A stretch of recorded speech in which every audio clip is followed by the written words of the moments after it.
دیکھا ہو جناب. Rasul Kareem sallallahu alaihi wasallam saw Allah at the night of Meraj. What is the nature of that meeting or seeing Allah? That vision was not a naked vision. The Holy Quran has itself mentions it, that ma kadhaba al-fuad wa ma ra'a. That Hazrat sallallahu alaihi wasallam's heart did not tell a lie about what it saw. So the I did is not mentioned, that when I saw Allah, I did not tell lies.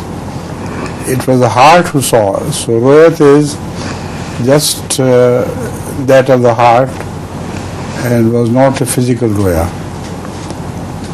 That is why Hazrat Aisha Siddiqa radhiyallahu ta'ala anha was once asked about Hazrat sallallahu alaihi wasallam's ru'yat, seeing Allah with naked eyes, and she answered, I shudder to think of anybody seeing Allah with naked eyes.